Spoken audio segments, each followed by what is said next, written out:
Hello everyone, welcome along to this week's golf show. As ever, I'm here with six-time European Tour winner Simon Dyson, but it's nice to see him in the flesh for once and not on Zoom. Yeah. Welcome along, Simon, how are you? Yeah, good, thanks. You? Yeah, looking forward to the golf this week, and of course to recap what we had last week. Just one event, but it was a biggie, the BMW PGA Championship at Wentworth, and it went the way of an American for the first time since Arnold Palmer. Billy Horsham, I know you're a big fan. Yeah, great player. You know, he does everything right. He's one of those players that really works hard.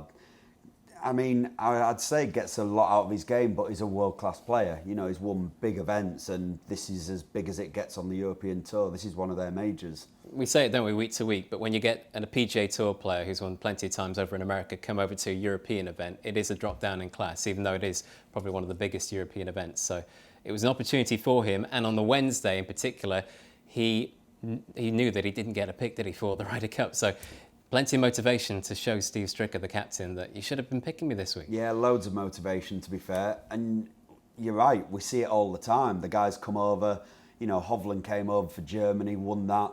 You see him come over all the time. And unfortunately, yeah, it is a little bit of a drop in class, even though it's like a major on the European Tour and the field was fantastic.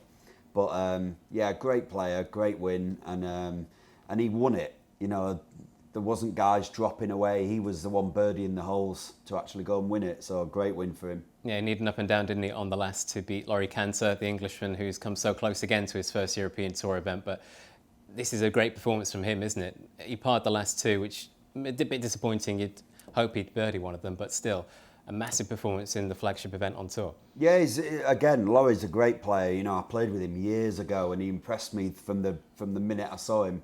He's got every attribute to be a world-class player, and you know, it's a big step for him, finishing second in a tournament like that. It's his biggest result, you know, a nice payday as well, so hopefully he can kind of use that as a stepping stone and go on to get his first event, because he's very close. Okay, now the actual tournament itself was a bit of a sideshow, wasn't it, compared to what everybody was talking about, which was the Ryder Cup picks. Of course, Padraig Harrington naming his 3 wildcard picks. He did that after the final round.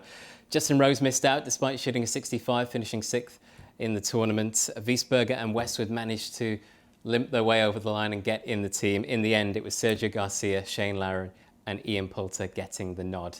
Any complaints from you with those 3? No, none whatsoever. You know, you've got 3 world-class players. Poulter, we know what he does in the Ryder Cup.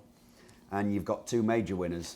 And it surprised me when I saw it was Shane's debut. You know, for some reason I thought he'd played one before because he's been around for so long and achieved so much.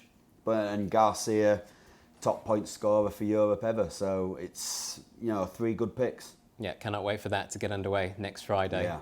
Favourite event, it's best event of the year, isn't it? It is the best event. It is the best event. It's the one event where I literally watch every single shot as well. So I'm really excited for it. You know, on paper, the Americans are a very, very strong team, but they don't seem to have the camaraderie of the Europeans. So it'll be really interesting. Okay, we'll get stuck into that on next week's show, but let's focus on 2 events this week. First of all, in the European Tour, it is the Dutch Open, which this man has fond memories of. It's back after a year away. KLM have gone as the sponsors, and now we've got a minimum purse, unfortunately, on the European Tour. So it's not the best field, and they have changed courses as well. So they're at now the Bernardo golf course, which we don't know too much about. So it's a tricky event to preview, I'll admit. Very tricky, and it is a shame that they've lost the sponsor. You know, with the history of the event, you know, I mean, I look at my trophy and I see all the past winners, and it's the best names in European golf who are on that trophy. So it's got the history, and it is a shame it's just dropped down a little bit. So, like you said though, new course, new event, and hopefully it can get back to where it was. Yeah, let's talk about the course. Let's say Bernardo golf course. It's a new venue, only opened 3 years ago. And when we were trying to prepare for this, we couldn't hardly find any information, could we? No. Even yardage and par, it's still a mystery. So we found some images online, some reviews from players who played the course. What can you tell us about it? I mean, it kind of looks like the courses that they've played over the last few years.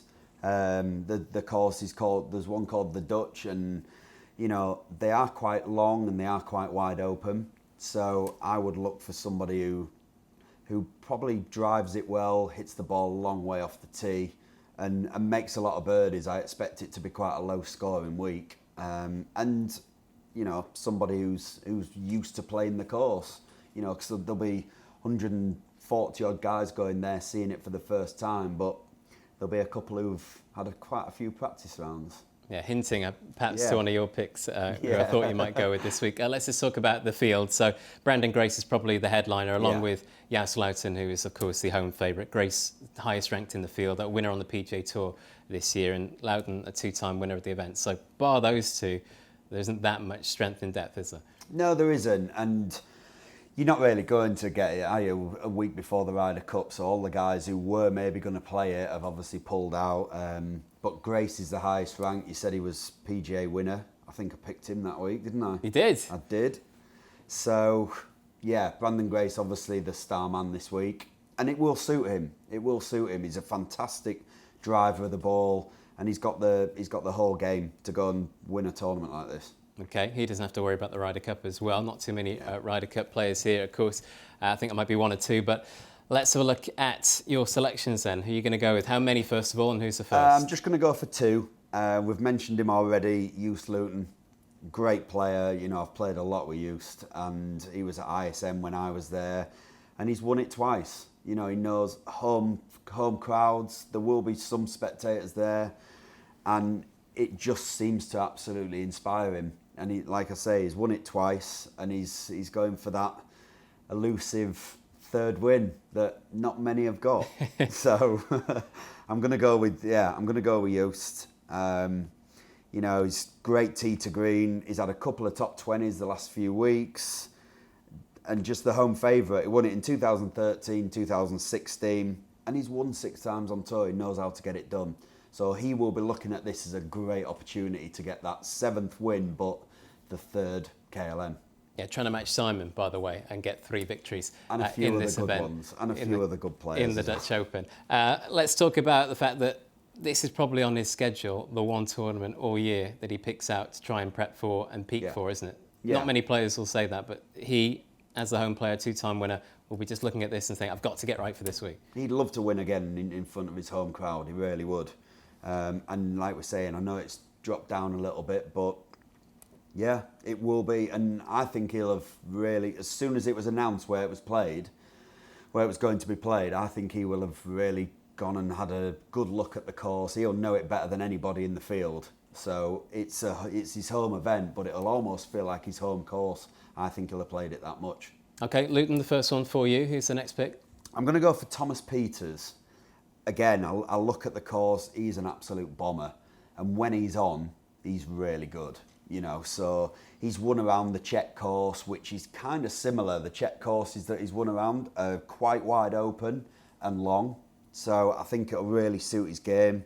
He did well last week, finished top 10. And I think he finished top 18 a couple of weeks ago in Italy. And he's won it back in 2015. So again, he's starting to show a bit of form, top 20, top 10. So, I just think it'll really suit his game.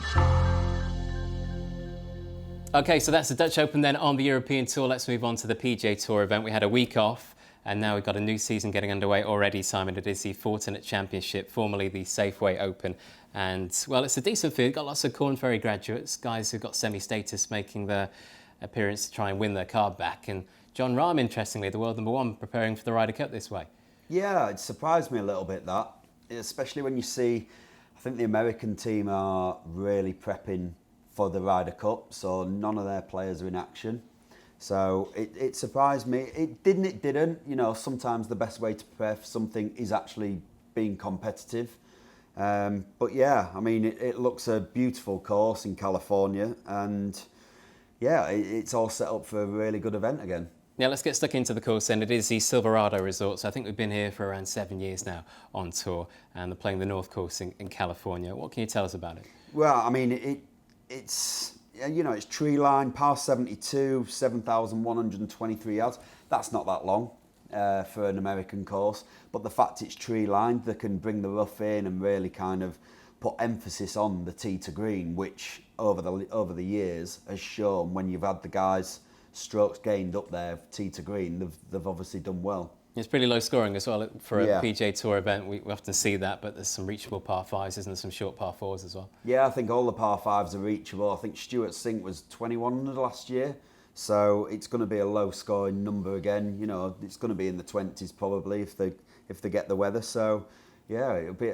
But again, I mean, they just put on great tournament after great tournament out there, don't they? Yeah, as far as the betting is concerned, Jon Rahm will be the clear favourite. We know that. You've got the likes of Hideki Matsuyama in here as well. Webb Simpson, Kevin Na, those two will be desperate to try and prove a point, having missed out on the Ryder Cup too. And the vice captain, Phil Mickelson, will also be here as well. So it is a decent field, isn't it, despite it being the first event of the season and a week away from the Ryder Cup? Yeah, really good event. You know, I mean, the FedEx has just finished and they're straight back into it. So sometimes when you're in form like Jon Rahm is, it's just best to keep playing.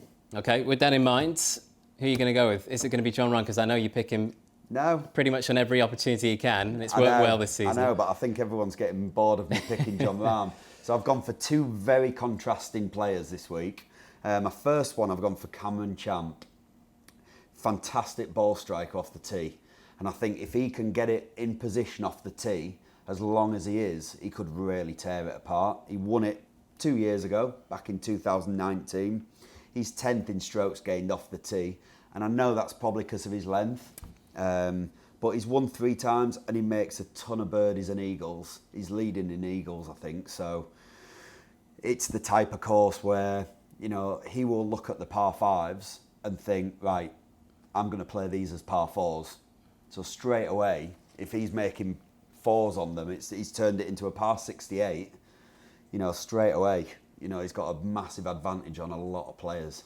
He's a really streaky player, isn't he? Week to week, he's not that consistent, but he can pop up anywhere and shoot a really low score. And I guess the fact that he's done it here before will give him plenty of confidence this week. Yeah, and I think that's not a bad trait to have. You know, better to be a bit streaky and then really, you know, like Adam Scott always says, when he goes out to play, he's always trying to shoot like 60, really low 60s.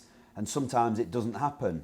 But when it does, he wins. And he said, I'd rather be like that than shooting 69, 70s every week, because then you're not going to get the wins. So, and Cameron Champ's a very similar player. Okay, Cameron Champ, the first one for you. Who's up next? I'm going to go for my Webb Simpson. I love how he plays, and this type of course really suits him. Tree line, strategic, and there's nobody better. You know, I've picked him a few times. He's come up trumps. He's come up just short a few times, but this is the perfect course for him. You know, he's still 20th in the world ranking. I think a lot of people would think he'd dropped away a little bit, but it shows how consistent he is. 12th in strokes gained total game, 22nd in putting again. I don't think people think he's that good a putter because he obviously went from the broom handle to the conventional putter. 38th in approach, 8th in birdies. He makes a lot of birdies, and I think you're going to need it round here. And as I mentioned, he's one of those players who just missed out on the Ryder Cup, so he'll have a point to prove, won't he? Because I think many people would have thought he's got a really good chance of making the team. He's been on plenty of Ryder Cups before, and he's a very experienced and quality player, but he's missed out. And just like Billy Horsham last week, maybe a point to prove.